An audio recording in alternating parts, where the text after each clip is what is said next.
আসসালামু আলাইকুম। কেমন আছেন সবাই? আলহামদুলিল্লাহ, আমিও ভালো আছি। চলে এলাম আমার ছোট্ট ছাদ বাগানে আবার একটি নতুন ভিডিও নিয়ে। তো আমি গতকালকে বেডগুলি প্রস্তুত করে নিয়েছিলাম মাটি দিয়ে। এখন আজকে আমি এগুলোতে কাঁচামরিচ চারা রোপণ করে দেব। এখানে আমি কিছু মরিচের বীজ দিয়েছিলাম আর কিছু পেয়ারার বীজ দিয়েছিলাম। তো পেয়ারার বীজ তো ফোটেই নেই, মনে হচ্ছে ফুটছে। আসলে এটা কি পেয়ারা নাকি অন্য কিছু বুঝতে পারতেছি না। একটু একটু দেখা যাচ্ছে এখানে। তো মরিচ গাছগুলো বড় হয়ে গেছে, একই সাথে দিয়েছিলাম। এগুলো আমি এখন ওই পটগুলোতে লাগিয়ে দেব। ছোট অবস্থায় লাগালেই ভালো হয়, যদিও লেট হয়ে গেছে, অনেকটা দেরি হয়ে গেছে গাছগুলি লাগাতে। দানা বীজ রোপণ করতে আরও আগে করতে পারলে ভালো হতো। তো তারপর আমি এগুলো এখন লাগিয়ে দেব। সবগুলোতে একটা একটা দিয়ে নেব।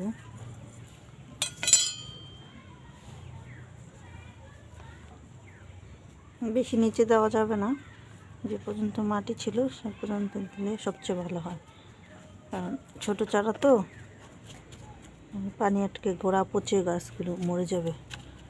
তাই আমি অল্প একটু ভাসিয়ে লাগিয়ে দিলাম। তো এভাবে আমি গাছগুলো লাগিয়ে নিলাম। তারপর আমার 4টা পট খালি রয়ে গেছে। এটা আবার অন্য জায়গায় মরিচ চারা লাগানো আছে, অন্য জায়গায়, ওটা এনে আমি আবার এখানে লাগিয়ে। এখানে আমার কিছু চারা আছে। তো এই চারাগুলো হচ্ছে আমি বাজার থেকে যে শুকনা মরিচ খাওয়ার জন্য মরিচ নিয়েছিলাম। মরিচগুলো আমার দেখতে ভালো লাগছে, এজন্য আমি ওইখান থেকে যে বীজগুলো হয়েছিল ওই বীজগুলো আমি এখানে ফেলে দিয়েছিলাম। দেখেন কত চারা ফুটছে। তো এখান থেকে আমি কিছু চারা রাখবো মরিচ খাওয়ার জন্য।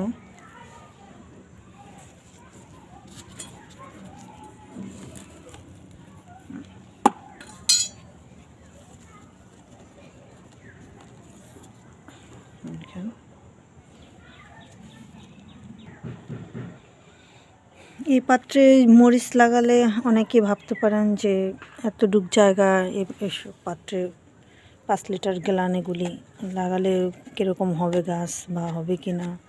আমি গত বছর পরীক্ষামূলকভাবে লাগিয়েছিলাম, আমি প্রচুর মরিচ খেয়েছি। তো এখন আমার কিছু মরিচ গাছ আছে।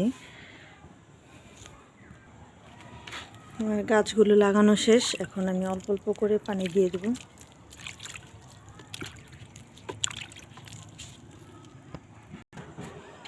তো এই যে দেখেন আমার গত বছরের মরিচ গাছ, এই যে দেখেন এখনও কত ফুল আছে, এই যে এখনও দেখেন কত মরিচ ধরেছে।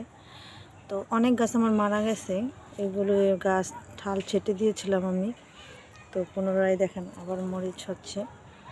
তো এই কয়েকটা গাছ আছে, যেটা আবার লাল হয়ে গেছে, এখানেও আছে। তো এই গাছগুলি আমি কাটিং করে দিয়েছিলাম, তারপর আবার ফুল এসে মরিচ ধরছে। তো 5 লিটার গ্যালানে খুব ভালো হয়, একেবারে যে হয় না তা না, ভালোই হয়, শুধু একটু যত্ন করলেই হয়। দেখেন এখানে আমি কিছু ধনিয়ার বীজ দিয়েছিলাম, দেখেন কি পরিমাণ বীজ ফোটে, যত দিই মনে হয় যে সবগুলোই ফুটে যায়, কিন্তু এখনও খেতে পারলাম না।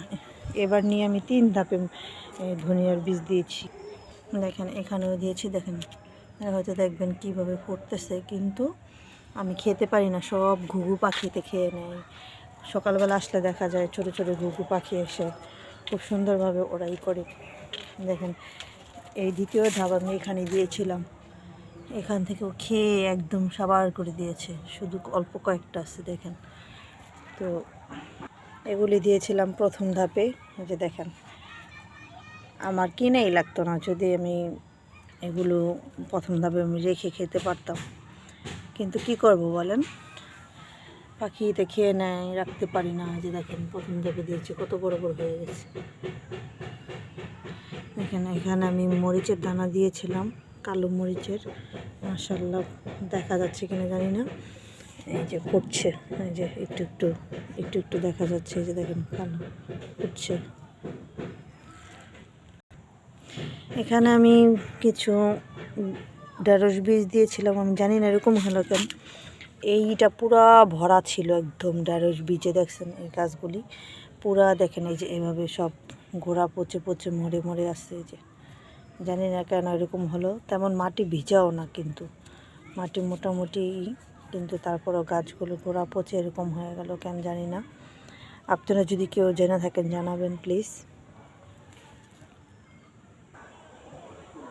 3-4 দিন যাবৎ ভেন্ডি উঠানো হয় না, এখন গাছে আবার ভেন্ডি বড় বড় হয়ে গেছে। ভেন্ডিগুলো আমি উঠিয়ে নেব, নাহলে আবার বাড়তি হয়ে যাবে।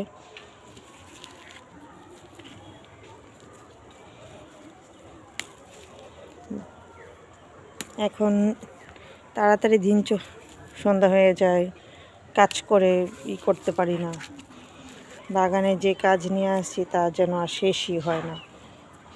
দিনটা তারা নামাজ পড়ে আসলেই একটু কাজ করতে না করতে মনে হয় যে কখন জানি মাগরিবের আজান হয়ে যাচ্ছে, এই অবস্থা। মাশাআল্লাহ, দেখেন আমার বেগুন গাছগুলো নতুন কুশি ছড়া শুরু হয়ে গেছে, মনে হচ্ছে ওরা সেট হয়ে গেছে। লাগিয়ে নিয়েছিলাম, এটা একটু একটু দুর্বল আছে।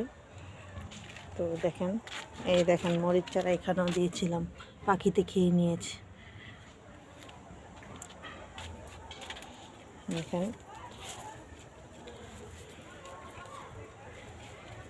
আমার হাত ভরে গেছে, এগুলো রেখে নিলাম, হাত ভরে গিয়েছিল তাই রেখে আবার এখানে চলে আসলাম। ভেঙেই গেছে এটা, এখন কত বড় বড় হয়েছে।